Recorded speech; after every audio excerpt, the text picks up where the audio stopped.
Good afternoon, everybody. It's January 13th, 2026, and thank you for joining me for Contracting in Times of Disaster. My name is Leif Rodell. I'm a Washington APEX Accelerator. I am based out of Spokane, Washington, and I cover 11 counties over here in Eastern Washington. With me today are my counterparts, Justine Wagner and Jennifer Scott. Would you guys like to unmute and say hi? Hi, everybody. I'm Justine. I'm the program manager for the North Olympic Peninsula APEX Accelerator, and we are happy to partner with Alicia today and get to glean her expertise. Jennifer, do you want to unmute and say hi too? Yep, I was just coming off mute. Sorry, Justine and I are sharing There we go. space, so I'm trying to make sure we don't do that. So, good morning. Thank you everyone for attending. I am the counselor for the North Olympic Peninsula APEX Accelerator program, and we're happy to partner with Alicia today. Thank you. So without further ado, we'll go ahead and get started today.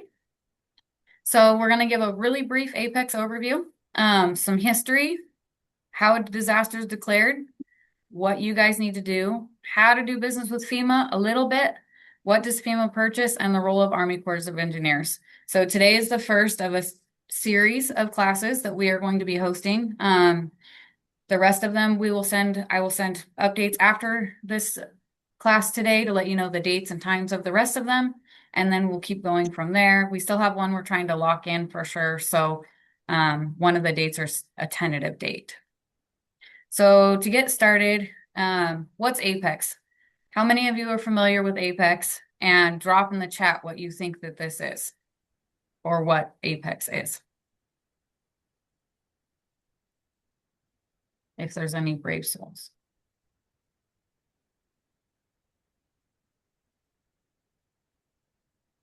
Okay, I'm not seeing any brave souls, so I'll just keep going. So APEX Accelerators are part of a nationwide program. We're dedicated to provide assistance to small businesses who wish to sell to the federal, state, and local government. Somebody says APEX helps small businesses navigate federal contracts. Yep, but fun fact, we also do state and local. It's an interesting thing for people to learn that we also work with state and local governments. A lot of people think that because we're federally funded, we primarily work for helping with in the federal space. So we do this in a lot of ways. We teach you how to market with government buyers, walk you through certifications and registrations. We teach you how to find the opportunities to bid on and what that looks like for your company. We help you in interpreting the solicitations and regulations. One of our jobs is to make sure you understand what you're getting yourself into when you're going to bid on these contracts or agreements. Help you find R&D funding, and then there's probably about a million other things that I'm not listing off that we do as advisors. So like I said, I cover Region 7. I'm over here in Eastern Washington. I cover 11 counties over here. My counterparts that are on here today cover Clallam and Jefferson counties. You're not just restricted to the three of us. We are a statewide team. I think there's about 17 advisors across the state. We all have our realms of expertise. We all have general knowledge too, but if there's something that one of us doesn't know how to do, we'll hand you off to the subject matter specialist and then take you back once we're done. So we do this, we're covered by regions, like I've already said. So even though I'm one person in 11 counties, I do have help, so I'm not alone. We do no cost one-on-one advising and workshops like today. Specialists include public works, cybersecurity, SBI program, disaster contracting, working with Forest Service. Some of us specialize in just a lot of certifications and other special processes. We've got a couple advisors that live, eat, and breathe state stuff. We have somebody that lives, eat, and breathes FAR rules and regulations and things of that sort. So we also have a client learning portal. When you sign up to become a client, you get a username and a password. And then you have access to files. You can see webinars that are already recorded and things of that sort. We also offer a service called Bid Match. It's a fee-based service because the cost is flowed down through to you guys. If you want any more information on any of this, there's a Washington APEX website. I think maybe Jennifer or Justine can drop their website in the chat as well. So history of disaster contracting. There's a lot of moving pieces to this, and some of this is what we, the next slide is what you're going to see. This is what we get. 9 times out of 10, when you decide that you want to do disaster contracting, it's usually while a disaster is happening. And the unfortunate part about that is it's really too late once that disaster contracting starts, or once that disaster starts to get into the contracting space. So these are some common things, phone calls, emails that we get. I want to get a FEMA contract. I am from such and such state, and I want to go to such and such state. I have a truck. I can do cleanup. We recently had a lot of flooding issues and mudslides and things of that sort. So, in the middle of all of that, we get inundated with phone calls and emails. I want to do this. Like, how can I help? Or again, the one great example, hey, my buddy's cousin went down there and is making $4,000 a day. So in an emergency, there's 3 different categories that an emergency or a disaster is actually categorized into. There's an emergency, a disaster, and a catastrophe. I won't read through all of these because you guys will have access to these slides afterwards. But basically, at the emergency levels, hurricanes, tornadoes, storms, floods, fires.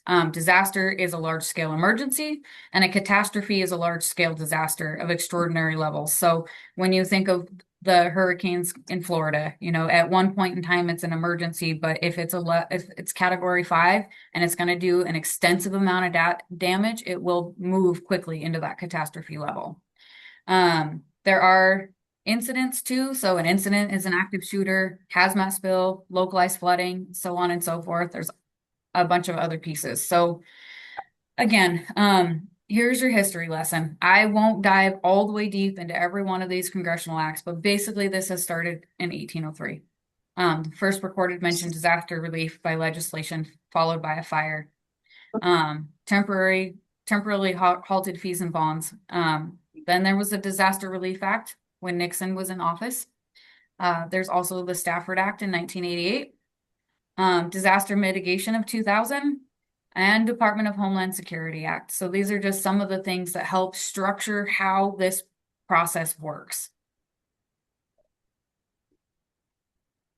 And then again, some more. So the Defense Production Act, the DPA helps authorize expedited expenditures. So when that disaster strikes, even though we have certain thresholds of procurement, those usually go up during that state of a disaster. So COVID is a really good example of that, where our micro purchase threshold went from 10,000 to, in some circumstances, 30 and $40,000, so that they could get the things that they needed to deal with that pandemic. Post-Katrina Emergency Management Reform Act. So again, more reform acts that help remedy the gaps that became apparent and were very, very obvious after that hurricane. Pets evacuation. So, pets are like family, and for a lot of people, those are their children. And so in 2006, there was also an act established to help evacuate those animals. And then Sandy recovery improvements, disaster recovery reform. You guys, when you get these slides, you will receive all of these links so that you can continue to read through these. Again, a little bit more information about why and when these acts were all put into place. Usually these acts are put into place after the fact, because we learn during the disaster the curveballs that have been thrown and the things that we didn't know we needed until after it has already been done. The Robert Stanford Disaster Relief and Emergency Assistance Act constitutes a statutory authority for most of the federal disaster response. There's also disaster mitigation, things of that sort. So these all enhance our processes and procedures in order to make it better, faster, and safer when we go through. In the 1960s, the U.S. deployed an average of 18 disasters per year. Obviously, that has increased significantly, because in 2022, we saw 90 disaster declarations plus fire incidents. There were already 60 of them as of 7/24/2023, which tells you that, there's more things happening where we have to have a better strategy to get this done. So, pop quiz, guys. What was the costliest disaster in U.S. history, and which one was the deadliest? Just what's your best guess?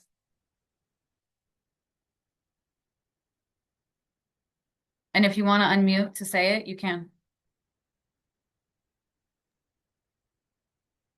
I think the deadliest was the hurricane that hit Galveston way back in the day. And then the costliest, maybe Katrina.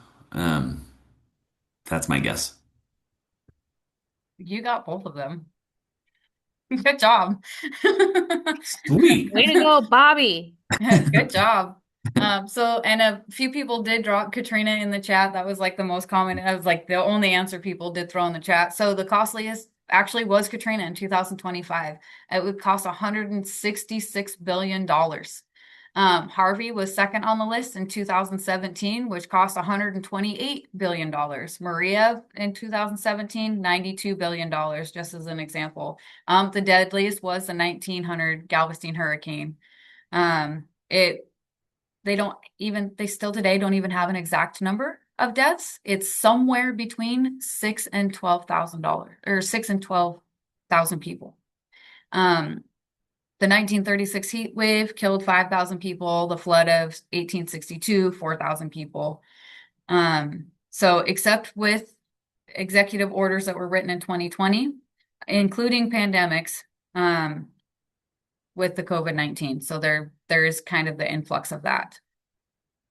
But nice work, guys. Thanks for playing. So a lot of things are changing in disaster reliefs, like how they're declared, what we do, the processes and procedures. So how does a disaster get declared? So the process is really ground up. It starts at the local level. Much like with fires, which is something that I am deeply involved in on a lot of levels. The damage has to first be assessed. So your local resources will be out there. So your police, your first responders, your firefighters, they will go out and assess the damage. Certain damage indicators have to be met in order for it to move up the ladder. Then local authorities have to declare a state of emergency. So that's when the state gets involved. After it hits that level, then the governor has to request a presidential declaration. Once the presidential declaration is approved, then FEMA gets involved. So everybody, when those floods happen, the fires happen, things like that stuff happens, everybody immediately thinks that FEMA is involved, but a lot of it actually happens at the local level before they ever get involved. This is a exhausting of resources process as well. So, once the local authorities can't handle the emergency anymore or the situation, then they move to the next level. They got to call in the state, and then they got to call in the feds. The time's extremely critical when this process happens because the request to get FEMA involved has to be within 30 days of that event. If it happens outside of that 30 days, there's other things that can be done, but to make sure that everything's covered and their resources are pivot quickly, that's the time frame. So parishes and counties, presidents and mayors can declare a state of emergency in their jurisdiction. So we have seen that with the recent floods and mudslides where our mayor and our governor has declared that state of emergency. The governor then can declare the state of emergency for any jurisdiction or as the state of a whole. So mayors go through their pieces first, and then the governors get through that process. So state disaster acts. So Washington Emergency Management in Washington State is authorized by laws contained in this chapter in order to do disaster management. Idaho also has their Disaster Preparedness Act, and Oregon has one as well. So I did not provide the links for these, but you should be able to find them pretty quickly in a Google search. So when we talked about that declaration process, again, it starts at the county level, then it goes to the governor, and then it goes to the president. So the presidential declaration authorizes the president to issue an emergency or major disaster declaration, or both disasters that overwhelm a combined capabilities of the state and local resources. My best example of that would be the Oregon Road Fire and then the one that happened in Medical Lake. because they were cross-county lines. There was multiple counties involved. Each of the counties got together, went to the governor, and then the president issued that disaster for multiple counties so that we could have state and local resources and federal resources come in. An emergency declaration, it's issued for impending emergencies or disasters. So when an emergency declaration is put into place, it's because we know it's going to happen ahead of time. That's determined by the president. The federal assistance is needed to supplement the state and local efforts to save lives and property or to lessen the damage of the threat of a catastrophe. So this process happens a lot over in Florida or over on those coastals where there's a lot of hurricanes that come in. Us, not so much. Most of our disasters are because of flood and fires. And so it's really hard to get ahead of those, where, we can see a hurricane coming through well in advance. It is really hard to determine what the life cycle of a fire is going to do and how heavy of rains we're actually going to get. There is that, rumor that we are going to have a huge earthquake at some point in time. That one is one that they can probably anticipate, because we have all the sensors and things going on. So a major declaration is issued after a disaster happens. So what you'll traditionally see is you'll see things on the news where they're talking about the emergency declaration because they anticipate that happening. But a major declaration happens after, which again, we have seen very recently. So it helps cover about 75 to 100% of that cost share reimbursement because the cost starts at the local and state level. FEMA comes in to help reimburse those costs, to help support that state and help support that local government. This is determined by the president again. So the governor has to, write a letter to the president and request that they have this declaration issued. The event has caused damage of such severity that it's beyond combined capabilities of state and local governments. So when I talked about exhausting resources before, that's what this means. This is when FEMA comes in to start helping us. Fire management assistance declaration. So these ones are initiated at the time a threat of major disaster exists. So when those 2 fires blew up last year, well, it'll be almost 2 years now. If they anticipate the threat getting out of control, or those fires are moving too fast, or the weather inside the fire, believe it or not, fire creates its own weather, is shifting drastically, they will issue this. So determined by FEMA's regional director on an expedited basis. So the directors locally, so we are in Region 10, our regional director will help expedite this and help declare these declarations. They do help provide 75% of federal cost share, and the state will pay the extra 25%. So the process to request a presidential declaration. Oh, and I left out at the beginning. If you guys have questions along the way, please stop me. That will help A, slow me down, and B, if it's something that you guys are concerned about right that second, we can address it. If you're not wanting to stop me and unmute yourself and ask the question directly, feel free to put it in the chat. We're monitoring the chat and we can answer it along the way, or I can stop for Q&A at the end. So we'll get back to this. So the process to request a presidential declaration, it's a prerequisite, or as a prerequisite to requesting presidential declaration, the governor must first issue an emergency declaration for the state or that specific disaster area. So when I say that specific disaster area, sometimes it's a couple of counties, sometimes it's cities. It could be an entire congressional district. It just depends on what's going on at the time. So after a state of an emergency declaration is made, the governor has to make a request through or for the presidential disaster declaration by sending, that says letter, it's supposed to say letter. I'll fix that before we send these out, to the president through the FEMA regional administrator. So again, because we are, FEMA is broken down by regions, much like our services and things that you guys are very well aware of. None of these, when you go through and you try to figure out the regions that you're in, so our regions for fire contracting is different than the regions for FEMA. So again, we're in Region 10. There's a specific person that monitors all of these things, but the letter has to state that the governor certifies that the event has overwhelmed state and local resources. So again, those resources are exhausted. Federal assistance is required, and the governor has issued a state of emergency. The governor has to execute their emergency operations plan, so this has to already be put in place and active in order for them to go through this. Just some examples of what damage can be caused. This is in our counterpart's backyard in one of her emergencies. So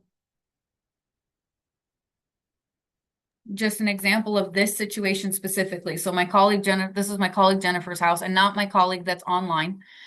She is our Tennessee counterpart. June 26, 2023, this was categorized as an emergency. So an F1 tornado with winds between 80 and 110 miles an hour with a width of 2,100 yards traveled 7.7 miles on the ground, causing $2 million in damage. The city requested and was given a state of emergency from the governor, and the state government reimbursed the city 75%. To make the determination for a disaster declaration, damage assessments must be made. So that was like that step one when we were looking at that slide earlier. So per capita indicators from 2023, this hasn't been updated since, so because this information is kind of hard to find. So statewide, it has to be 1.77 times population of the state. In a parish or a county-wide, it has to be 4.4 times the population of the county. So, a fun movie recommendation for this would be Worth, to go through and see some of the processes. So this is just another example. All of these firefighters died in the Yarnell Hill fire, fighting the fire.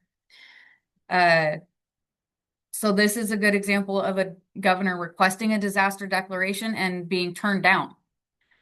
So the Yarnell Hill fire cost $900 million in claims. The duration of the fire was from June 28th till July 10th in 2013. It burned an area of 84 acres. The cause of it was dry lightning. It destroyed 129 buildings and killed 19 people. Granite Mountain hotshots in a burnover. Killed 19 Granite Mountain hotshots in a burnover. And then there were also 23 non-fatal injuries.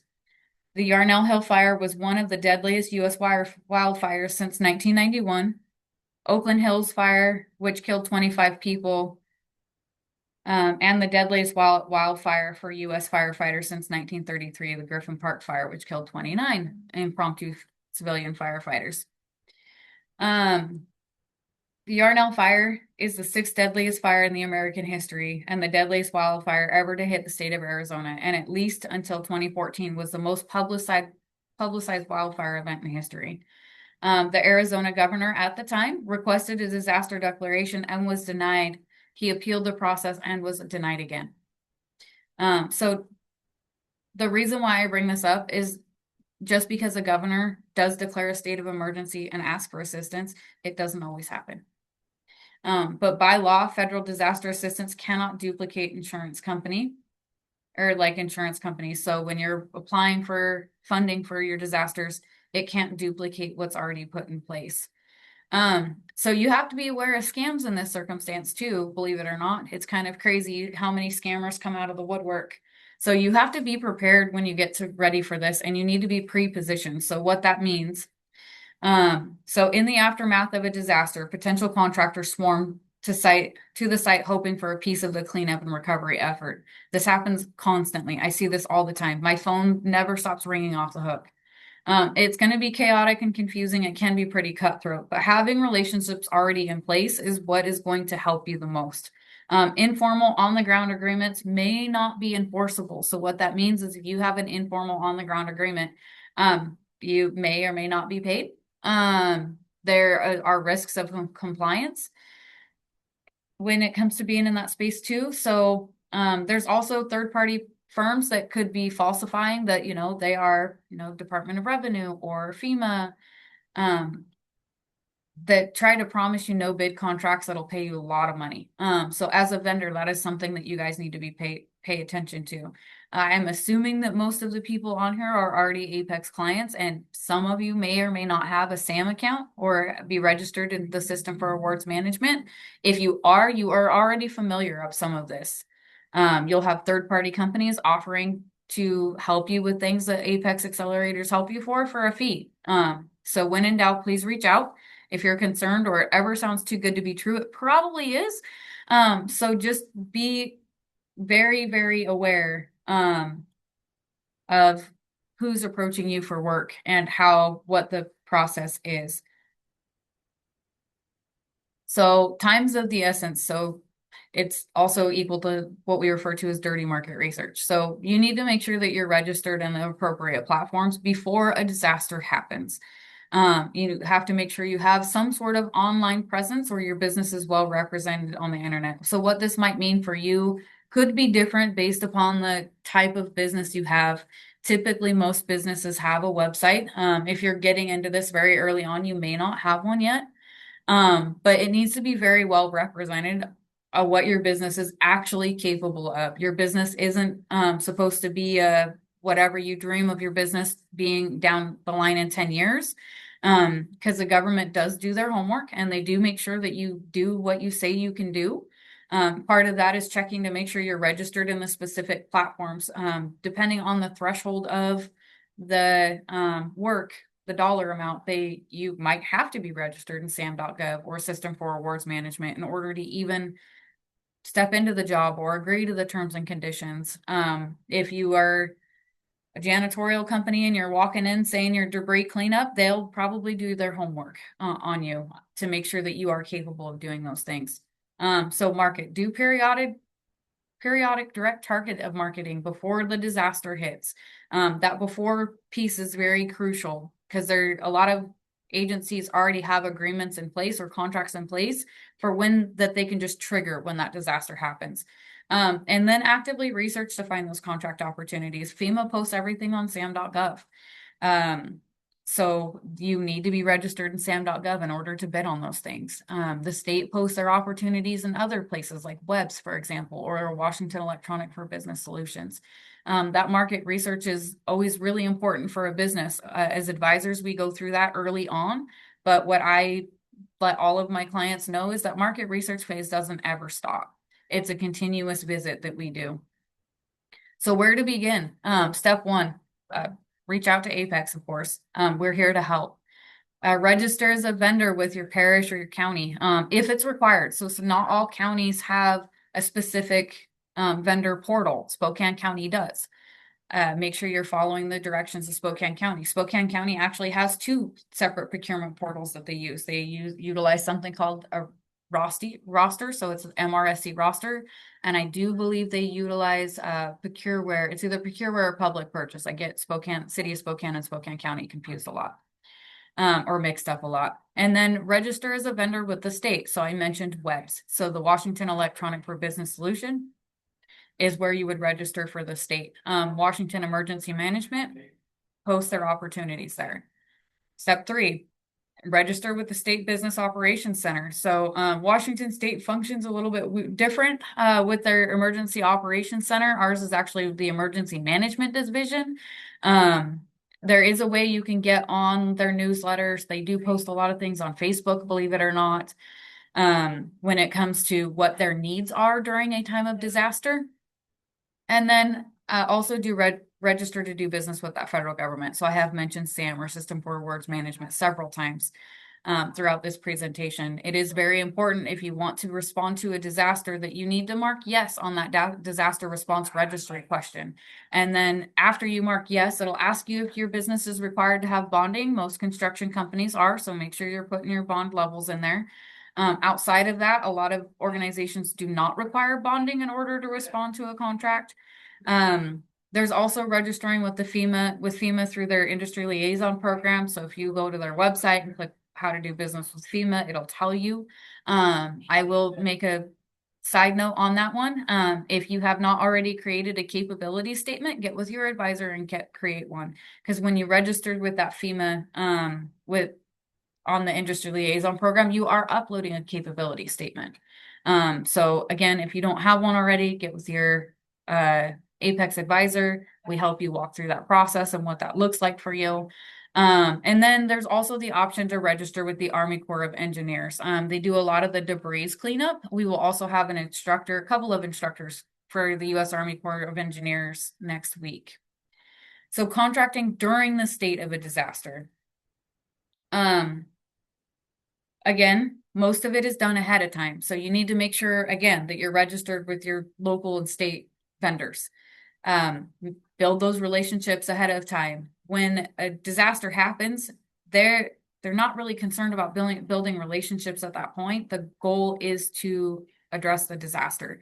So when that happens, you need to make sure that you're ahead of the game and you've already built those relationships and you know who they are and you're registered in the appropriate places and everything looks parallel across, SAM and webs and MRSC and your website and any more outward facing marketing that you have.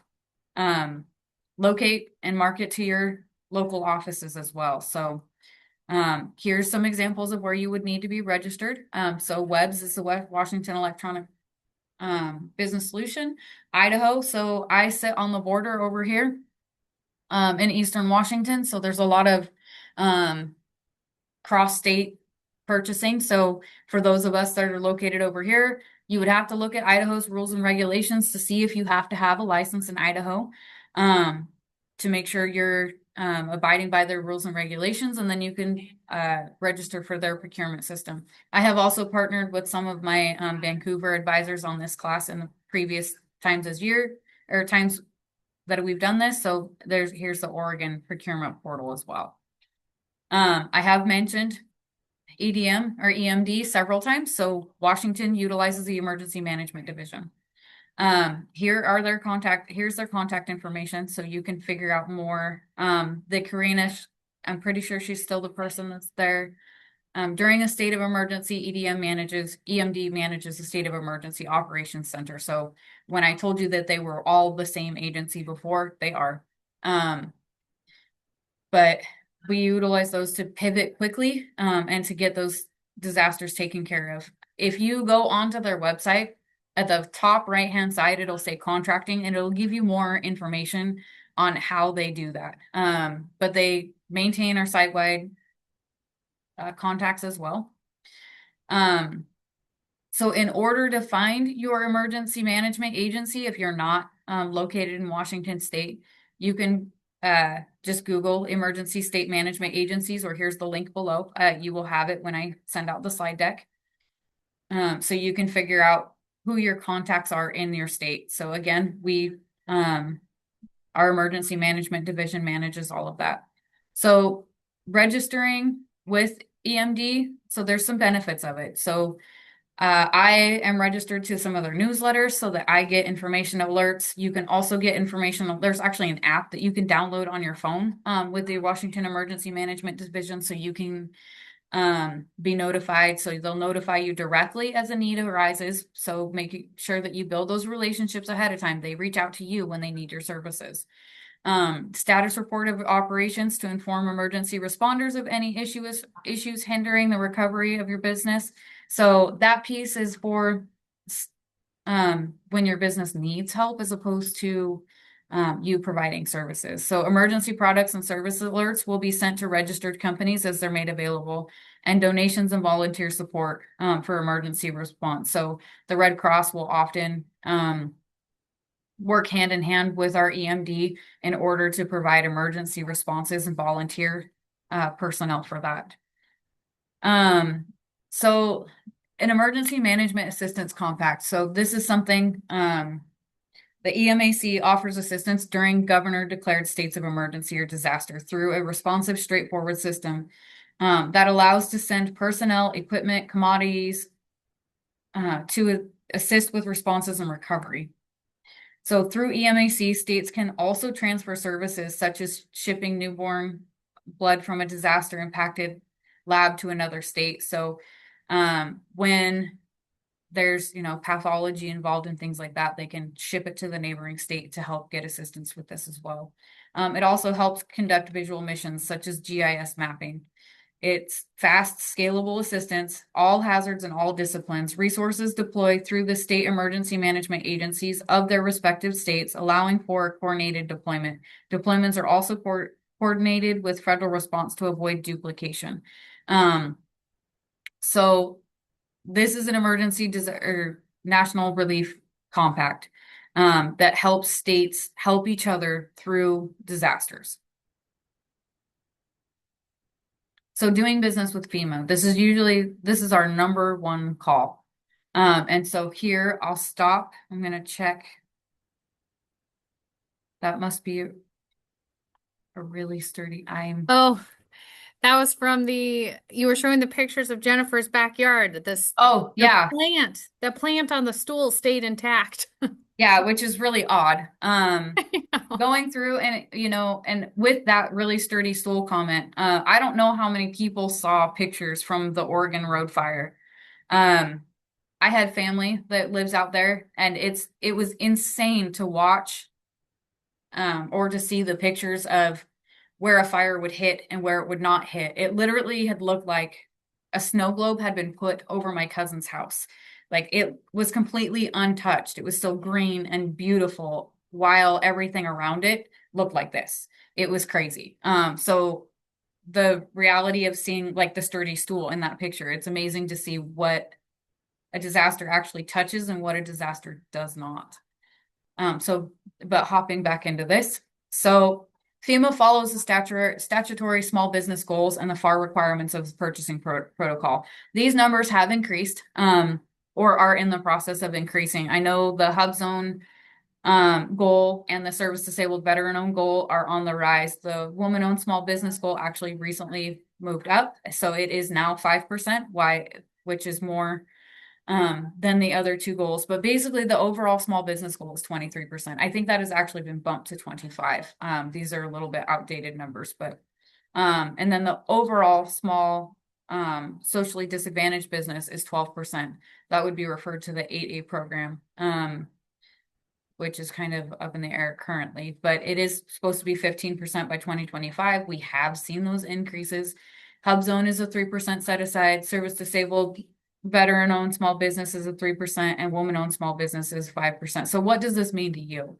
The federal government sets these statutory goals and then does their due diligence to try to put as much work aside for these specific categories. So there's something called the small business threshold, which is 250,000. So anything under that, the federal government tries to do their best to set it aside for a small business. They do this in a lot of ways, which has to be done outside of the disaster. So one of the ways that they do this is by a sources sought in SAM.gov. So a sources sought is the federal government seeking sources to do the work. That's why it's referred to as a sources sought. The federal government can utilize something referred to as a rule of two in order to set aside things to meet these goals. So what that means is when two or more qualified firms submit sufficient responses to these sources sought, that federal agency, which includes FEMA, can then set aside that opportunity once it's posted to that category, whether it's to a small business, to a hub zone, to an 8A, to a service disabled, to an SDB/OSB, or a WASB. So it's really important. Most people brush those off, but it's actually very crucial to respond to those sources sought, because you're essentially helping shape and form that solicitation coming down the pipeline. And it positions you better for that work. It is another way for them to know that you exist and to know that you qualify for those services. So even if it isn't something that you are awarded later down the road, they know that you exist and what your capabilities are. Every agency and Major Com has a different set aside goals.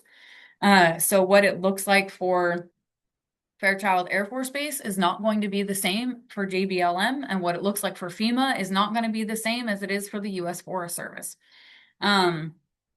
So in 2022, Barksdale Air Force Base spent $66 million, with 90% of their spending going to a small business. So going through and making sure that they know who you are and you respond to those sources sought before the disaster strikes is actually really important. So FEMA actually follows the Small Business Administration statutory goals, but like I said before, other agencies have different goals. So just a word on purchasing protocols. So FAR subpart 18.1 talks about available acquisition flexibilities. So, make yourself very familiar with that FAR rule and regulation. And purchase cards, so micro purchase threshold. I believe the supplies one has actually recently increased. I did not update the slide. Justine, do you remember what the increase is? I don't, but I will look it up right now so that we can share it on this call. I do believe it has increased to $15,000. But if not, if don't, quote us on that $15,000, take that 10,000 and run with it.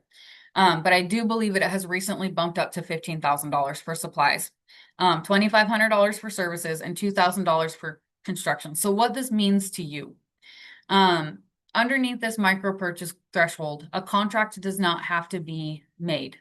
The government can simply call your business or send you an email and ask you to perform on these services. You're not signing on the dotted line. The company does not have to be registered in SAM.gov or in any of our state management systems. There may or may not be a written contract. I always recommend getting things in writing before performing on any work, regardless of the threshold. So then that way you understand what you're getting yourself into and you have something to fall back on just in case. But you have to accept a purchase card. So they'll use a GPC card or a government credit card in order to pay you at this level. They don't necessarily sign checks. Every contracting office and contracting agency has specific purchase card thresholds that they are allowed to utilize in this micro purchase threshold space. And then disasters can actually change this micro purchase threshold to up to 20K if it's approved. I did say 30 or 40. It really depends on the circumstance. But during a state of a disaster, the simplified acquisition threshold actually moves from 250,000 to 800,000. So there's a bigger buffer that can be set aside specifically to small businesses when disaster strikes. So do keep that in mind when you're going through this. There we go. So when I go through this a lot with my clients when they start going through and doing their SAM.gov registration about, well, should I or shouldn't I agree to the disaster contracting button? But basically what happens is FEMA will use a bullseye effect, or at least that's what I refer to it as. They refer to it as an epicenter of the event. So basically, wherever that disaster has happened or that emergency has happened, when FEMA gets involved, they will start with local resources first. So it is very common for them to go into the small business search. They will set up their search filters and check the box disaster response. They will look at the area. So for this example, it's over in Grays Harbor. They will look at that county specifically first to see if there are any firms already registered in SAM.gov, or well, once FEMA's involved, it is SAM.gov that has checked that box. And the reason why they use this bullseye effect is to help reestablish that economy in that area, to put the money back in the area that has had that emergency or has had that issue. There's a FAR subpart here that talks about local area preference. It will be on all FEMA agreements once or during that emergency once that happens. Look in the chat. Confirmed at $15,000. Thank you, Justine. I thought so. So FEMA, and we have talked a lot about this, and I have not dissected in the acronym. It's the Federal Emergency Management Agency. So again, the process, you need to be registered in SAM.gov in order to do business with FEMA. You also need to check that box for the disaster response registry who's located in SAM. If you're not sure where it's at, reach out and ask. We'll help you get it straightened out. You need to optimize your profiles in the dynamic small business search via SBA Connect, which has actually changed. So your SBA profile is where you're going to put your keywords and your narrative about what your business does. We won't have time for me to show you an example of what that looks like, but if you're curious, one of us can help you get through there. And looking at this would let you know whether or not you're optimized and you're positioned to be called out during this disaster. So whenever an agency looks in small business search, typically the ones that they're reaching out to aren't the ones that are just got a blank profile. Usually it's hard to determine what a business does just by their business name. So that capabilities narrative and those keywords are so important. That, and it is very common for when an agency goes and does a search in this, the small business search, that they don't necessarily use NAICS codes for that. So you have to have NAICS codes in order to register in SAM. But when an agency is doing their market research, they might not use a NAICS code because they're not quite sure what NAICS code that they should be using, because obviously there's a million of them, and they want to make sure they get the right one. That, and it's a lot easier to search for something specific by a keyword than it is a NAICS code, because they are broad classifications. And then also, again, register through the FEMA, through the industry liaison program as well. So this is just an example of what sam.gov looks like. This is, I somehow managed to miss the snippet that says at the very top, it has a US flag and it says, this is a US, this is the official site for many reasons. Make sure if you Google this, you click on sam.gov. Don't go to any .coms. So this is an example of the disaster response registry. The website has been updated, so it doesn't look quite like this, but it does still have, disaster response information. Do you wish to be included? Yes or no. Does your company require bonding? If yes, you need to put those, whether it's per contract or just an aggregate. So in the state of Washington, construction companies have to be bonded, so that would go in there. And then you get to choose your geographic area served. Any state means the whole United States. I'm not saying you're going to Florida. Please don't misconstrue that as you are going to Florida. That would be a very rare occasion. You could pick one state, or you could pick multiple states. If you pick multiple states, they cap you at 3. So just keep that in mind if you wanted to do 4 states. So it's really common for a lot of my clients to want to cover Washington, Oregon, Idaho, and Montana. What that looks like for you could probably be different, but if you want to cover more than 3 states, it's better for you to just use the any state option. Again, they use that bullseye effect. They're going to keep you close to home. So this is an example of the FEMA liaison program. So you guys will have these links. It will tell you where to go for this. So complete a profile. There is also a vendor profile, so you have to submit your forms. When you download this PDF, make sure that you save it in the proper file structure. The reason why they're asking you to do this is because A, they categorize it by state and the month, day, and year that you submitted the form. This isn't necessarily an accurate visual representation of this form. This form has been updated. I think there is a digital version of it now, but you can request a meeting in box 8 of this form to make sure that you can have that 5 or 10 or 15 minutes, and then you email it to this email address below. So we talked about the different regions specifically. So we are located in Region 10, which covers Washington, Oregon, and Idaho. This is pretty much where you will be when you perform your work, when you go through to do this.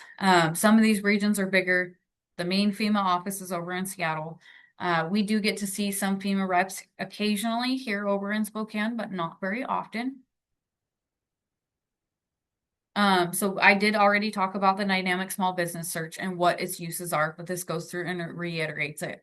When you go through and optimize your profile, your past performance does not necessarily have to be federal contracts. It can be residential, commercial, or government related. Of course, you want to update that regularly. The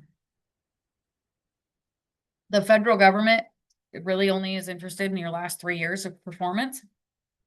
And every time you get a new contract or you perform a whole contract, it's good to go through and update that past performance so that you can recycle out the older information. So this is a really old search. It does not look like this anymore, but basically, when you're going through, and I'm looking at this as an agency, the top search is by NAICS code. So in this top search, I searched by NAICS codes to figure out which businesses could perform the work that I needed. What is the biggest thing that you noticed on this screen? Or which business would you call? The one with the complete profile. Good answer. So as an agency looking at these, and I know this is really small, you'll be able to zoom in on it later, but it's really hard to tell what these businesses do that don't have a capabilities narrative. Very few and far between does an agency call somebody who doesn't have a capabilities narrative. And so this is something you're going to want to keep up to date as well, because as your business is expanding and growing and changing, so are your services. So revisit this, make sure it's up to date. The bottom one is by a keyword search. So the biggest difference between here is when I searched by a NAICS code, it gave me everybody that matched that NAICS code. And a lot of these capability narratives are empty. But when I search by a keyword very specifically, I get a lot more information. So this is why they also search by keywords instead of by a NAICS code.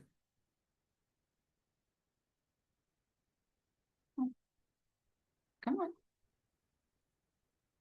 on. So again, where does your eyes go? Obviously the ones with the words. You know, what's going to be your focus? So there is a newer function where you can upload your capability statement into the small business search. Most of the time it's a link. The last few times I've gone through it with somebody, you're able to put a link when you're uploading your capability statement. You're not actually uploading a document. So what I usually encourage my clients to do that has a website is add your capability statement to your website. Your capability statement is also a fluid document, so you're going to want to make sure you're updating that frequently as well. It is easy when an agency is doing their homework to download your capability statement if it is an option to have on your website. So then that way they can go through and make sure that, you know, you're advertising your business and they have access to what they need. So what does FEMA purchase exactly? FEMA has a lot of things that they purchase on a regular basis, especially in a disaster. So here is the list. If your services or products on here if you provide services and products that are not listed on here, there are other options. But it is really important to make sure that you understand what FEMA buys in order to position your business accordingly. In some circumstances, there are things that FEMA does not buy during a disaster. And when that's the case, it's something that, you know, we don't want you to waste your time. We want to make sure that you are getting the most bang for your buck in a sense that you're not chasing rabbits that you're never going to catch. So pre-positioned contracts for goods and services. So again, just to reiterate, when you're coming in during a disaster, 9 times out of 10, it's too late. FEMA has several advanced contracts for goods and services that are competed and awarded in advance. A lot of them are multiple award contracts or indefinite delivery vehicles because they cannot predict a disaster and they can't predict when they're going to need you or how often. So doing it this way provides efficient and cost-effective means for rapid delivery, because when that disaster strikes, they can then turn on that agreement or that contract or that delivery vehicle, and they can get it taken care of quickly. So as of fiscal 2023, FEMA has 105 advanced contracts. I think I looked at this the other day, and I think it's closer to 110 now. In 48 mission essential areas. So that list that I had showed earlier, housing, food, traps, blankets, things, baby supplies, things like that. A lot of those are done in advance, so that way they can just trigger it when they need it. Advanced contracts can be found on the FEMA website. So after you go to the doing business, advanced contracts, there's also a forecasting tool available on the FEMA website. So if you're wanting to get ready for the next round of bidding, excuse me, in order to best position yourself, it's good to look at what they currently have under contract and then forecast out what they're going to need and when they're going to need it. So providing transportation services to FEMA, that functions a little bit differently. FEMA also has a tender of service program as well. So the FEMA Standard of Tender Service provides the baseline rules for performing general freight services for federal agencies. Unlike General Service Administration, STOS that is applicable to all federal agencies, the FEMA STOS applies specifically to FEMA and other authorized federal agencies, or OFAs. An OFA is a federal agency that is authorized to order transportation through the STOS under the Economic Act through FEMA's Tender Service Program. As a transportation service provider qualified to participate in providing freight transportation services, it's important to understand and carefully follow the contents of their documents. There are a lot of additional rules and regulations when it comes to providing transportation services. Not only do you need to abide by their rules and regulations, you also need to make sure that you're abiding by all state rules and regulations, whether that be DOT, whether you're inter or intrastate. That makes a big difference. Transportation providers must be FEMA approved every single year. So if you did this back in 2023 and haven't went back to go get approved again, it has to be done every single year. Applications can be found at applying transportation services providers at FEMA. So onboarding for 2024 began February 1. I need to look up the more recent dates for 2026. I'm not even sure if they have posted them yet, but this is just a good example is, they start onboarding in February, the year starts in January or in July. Approved vendors have to enroll in a third-party payee system. So whether or not there's a fee associated with that, that's part of that third-party payee system. Most complete web tender training, you have to complete the web tender training and you have to pass it with a score of 80% or higher. You have to submit a line haul and accessorial rates, which is only to be eligible for OTOs or one time only. There's also help guides and forms and documents, including the U.S. Freight Transportation Handbook. That's all available on the website to help you prepare for those. Subcontracting. So subcontracting is another option when you go into this. I haven't spoke much about subcontracting, but subcontracting can and is a big deal, especially when you're trying to get your feet wet in any contracting. So DHS maintains a list of active prime contractors who are interested in subcontracting with small disadvantaged woman-owned businesses. So each prime has an in search of list for products or services that they're looking for, that they need, as well as contact information. So you click on the plus sign to expand each provider or prime contractor, and it'll give you contact information. But you also need to do your homework in advance. You can't just look at this list, email every single one. This is what I provide, because you're wasting your time and you're wasting their time. So you need to research each company to make sure that you're going to be a match to even provide subcontracting services for them. Obviously, a janitorial company does not need to be subcontracting with a construction, or not construction, with a trucking prime contractor. So it's making sure that what your skill set matches what they need. Send your capability statement to the contact listed. Make an introduction to your company. Hi, my name is so-and-so, owner of such and such company, or whatever your position is. I would just like to introduce myself. I understand that you are a prime contractor on the DSH or the DHS prime contracting list.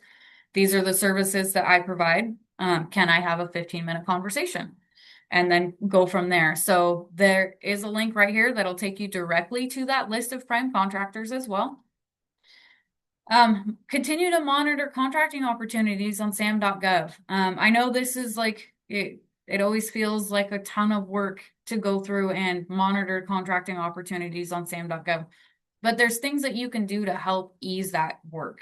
You can set up search criteria on sam.gov with specific NAICS codes, with specific keywords, with specific agencies. So if you're looking one specifically with FEMA, you add FEMA to that list of federal agencies. Then you save the search. You have to be signed into sam.gov in order to save a search criteria. So do keep that in mind. If you're just doing a general search, you can't save it. But once you save that search, you need to go into your saved searches list and make sure that you turn the notifications on for that search. Or you can follow specific agencies as well. Again, you need to be signed into sam.gov in order to follow a specific agency. FedBid is now Union Marketplace. So it's a fully managed online marketplace that connects sellers to federal and commercial opportunities. There's also something called Unison as well. Unison is for products primarily. Is where the federal government will say, I need this, and then it's like a reverse eBay. So you guys would bid competitively against each other. And that one is usually a low price, is the one that usually wins those because it's mostly for products, not services. Services is usually a best value. And then the Department of Homeland Security also has its own forecasting website so that you can go through and you can look at things that are coming down the pipeline for them too. So how does the Army Corps of Engineers fall into all of this? The Army Corps of Engineers is usually the first boots on the ground when it comes to disaster contracting. So they help with temporary energy power. They are huge in the debris management space.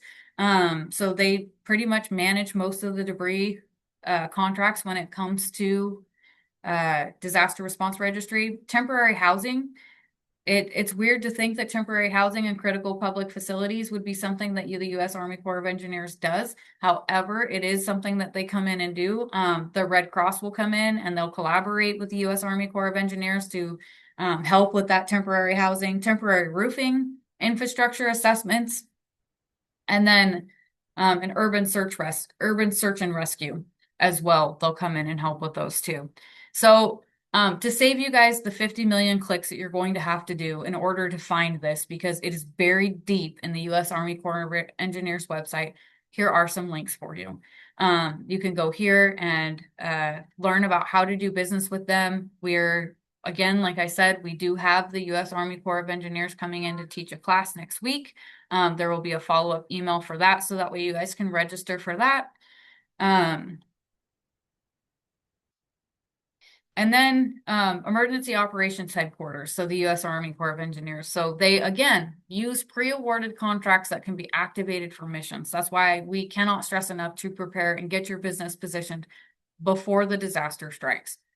Their website maintains a list of active prime contractors, much like Homeland Security, and points of contact information. So if you don't think you can handle the whole project, you can build those relationships with those prime contractors again. The website also maintains a disaster impact model, so via SimSuite, providing up-to-minute estimations of possible debris volumes, need for commodities, possible roofing, housing needs, starting 3 days prior. This is days prior to forecasting hurricane. I got to fix that one too. So the bottom line of all of this is that you need to market yourself ahead of time. You have to build those relationships before the disaster strikes. I cannot stress the importance of making sure that you're positioned in a way that you can bid on those contracts, that you already have those contracts, you can subcontract before it happens. Because the second a disaster strikes, they're no longer in contracting mode, they're in disaster mode, which is a really huge pivot from going to building those relationships, making sure that a business can perform, and going through those motions. It's who can I call? How do I get it done? Mode. So again, make sure you're registered in all the databases that you need to be registered in now. Get certified before the disaster strikes. I work with a lot of fire contractors who bid on U.S. Forest Service procurements each and every year. And I can't tell you how many times that I see them wait till the solicitation's open to tell me that, hey, I need to go get HubZone certified, or I need to become a woman-owned small business. It has to be done ahead of time because those certifications take time to get. Takes up to 90 days. Once somebody lays eyes on it, if there's a wait list or if they get 100 applications and they're short-staffed, you might be waiting 6 months to a year before you ever get certified. It really just depends on the certification, where you fall on the list, and what the staffing looks like for the certification office. So optimize your presence online. Make sure your DSBS profile is completely filled out. Make sure everything is up to date. If you have created a capability statement 2-3 years ago, update it. Market directly to purchasing agencies roughly every 3 to 4 months, but you need to start local. So when I say market every 3 to 4 months, I usually lean to the latter of the 4 months. Sometimes I will encourage only a 6-month interval, but it really depends on the agency. that you are reaching out to make sure that they know you.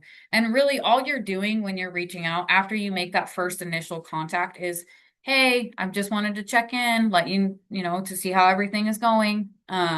Make sure that you don't need any assistance, things like that. Um, and then monitor procurement sites. So, these contracts again are usually done in advance. So you need to be prepared and positioned in advance of the emergency. Sometimes during a state of emergency, they will also post those procurement opportunities if resources are exhausted, or if it's something they didn't anticipate needing before. Not all capability statements are created equal. Oops, sorry guys, I didn't mean to move that. The first one is obviously very wordy. This like you might as well be reading a white paper of what that business does. And a contracting officer doesn't necessarily have time to go through a whole entire essay to figure out what you're doing. And there isn't any pictures, so it doesn't help if you provide products. It's not a quick glance of what you're able to do. The middle one, it has pretty good columns. It's made in color. It's a little bit zigzagged. It's broke up. It's a little bit easier to read, and it makes the flow is a lot easier. So I know very quickly this is a janitorial company. It offers street sweeping. It has lawn services. I can see their NAICS codes and their product service codes very, very quickly. It makes it very easy to understand what this business is capable of doing and who they have worked with. Now, when it says do the Xerox test, this may or may not actually be a Xerox test. So most contracting officers do not have a color printer at their desk. I don't. I have a black and white printer at my desk. And if I'm in a hurry and I'm in a meeting, I don't have time to go through and be like, okay, I need to email Bob and Joe and Sally and Fred. I'm just going to print it off and take it to my meeting. If you can't print it in black and white, and it's still legible and able to read, then you have a problem. Because they're not going to be able to read it once they take it to that meeting.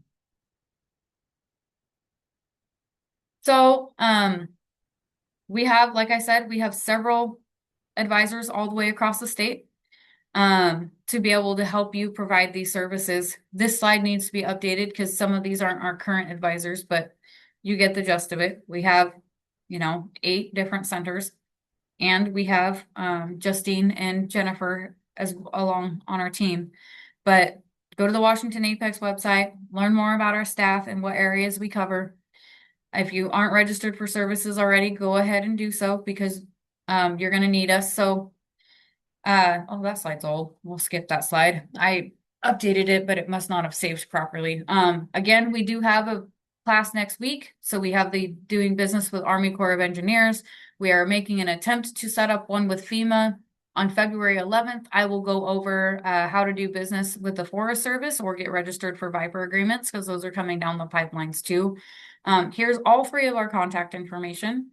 So with that, I'm going to finally stop talking because nobody interrupted me with questions, and I am going to open up the floor for questions. So have at it, guys. Thanks, Alicia. That was great. Really helpful. I really appreciated the Army Corps information too. Appreciate you adding that. My experience, I've been working as a sub to primes supporting FEMA on their public assistance contract.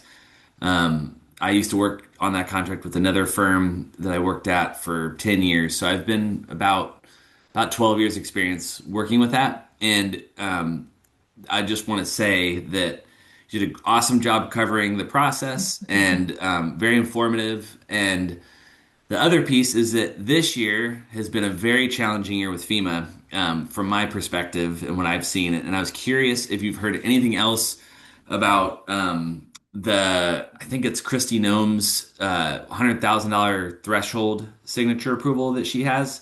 At least to my knowledge, that's still in place.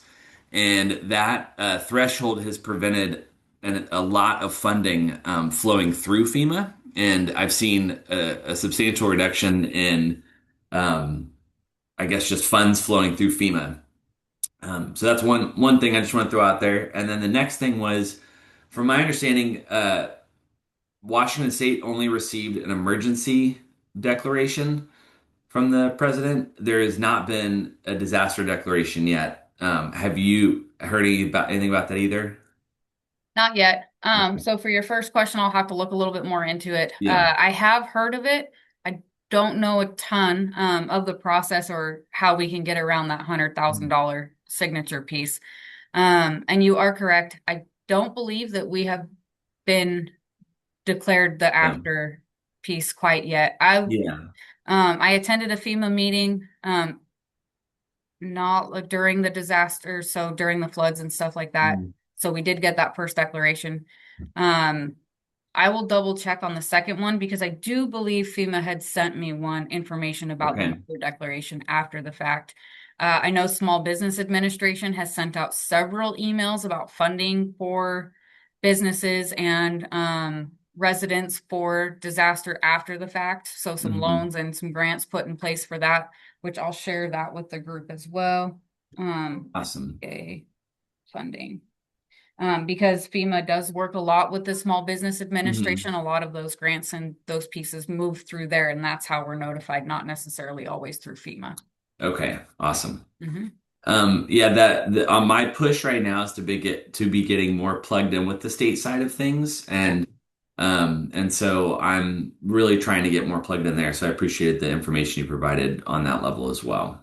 absolutely. So one of the so when I attended that FEMA class, or well, it was a FEMA training, it was a disaster resource training where we talked about the state of the floods and things like that. I was given a list of contacts for each of the localities.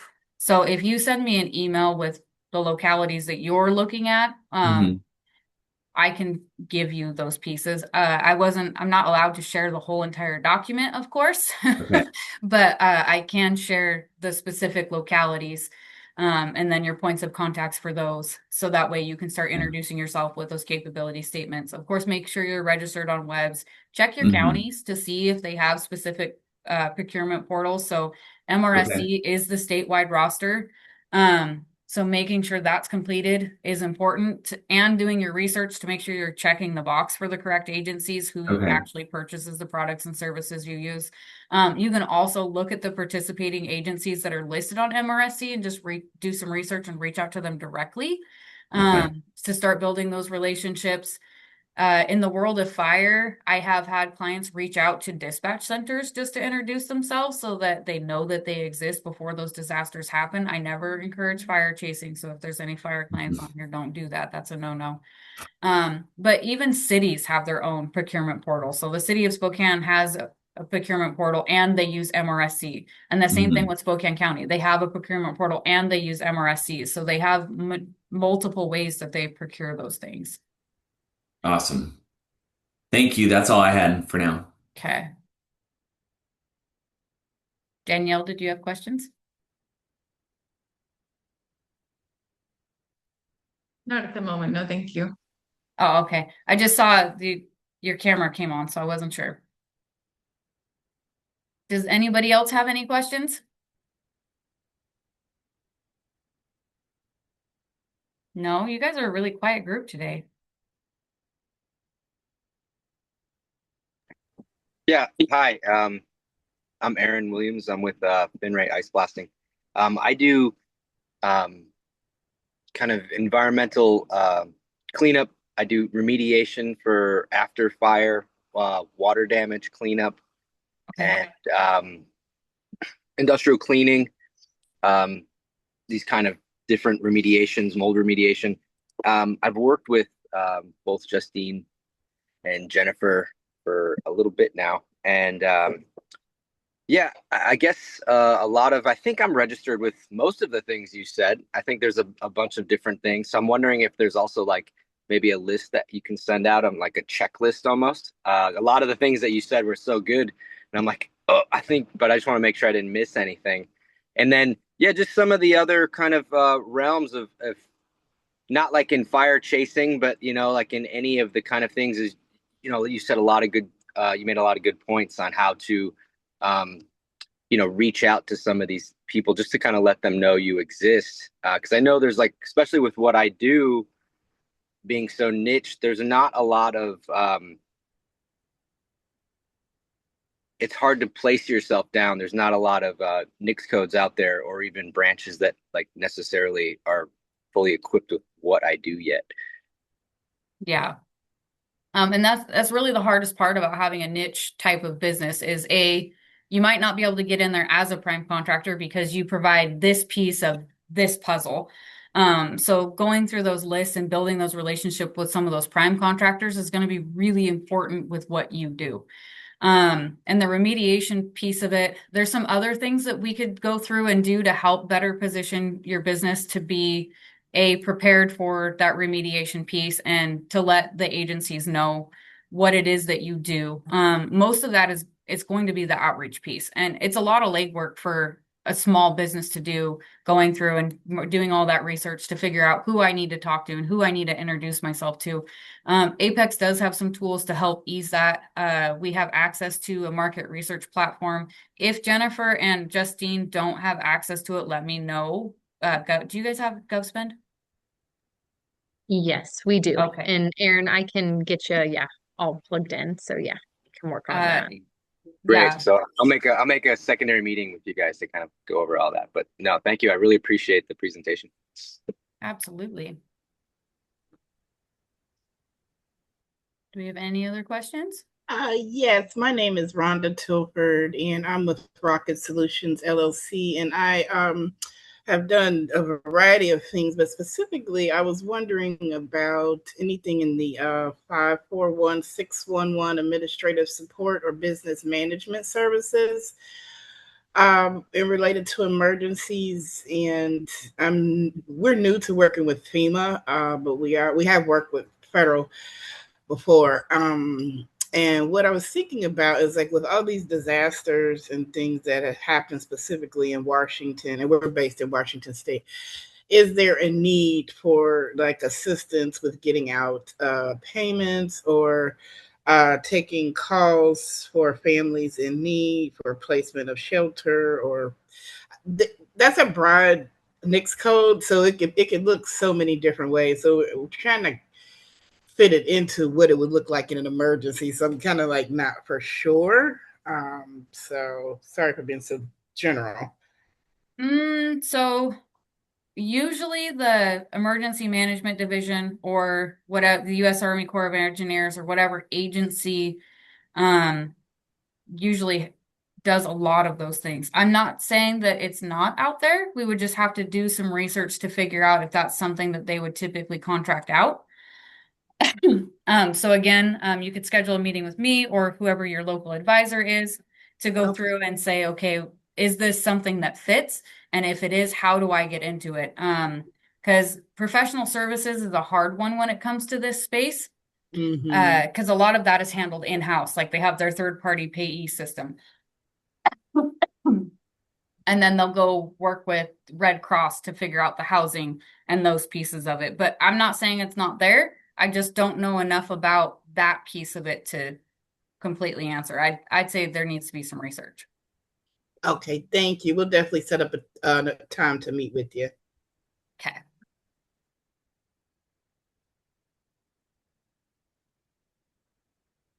Any other questions?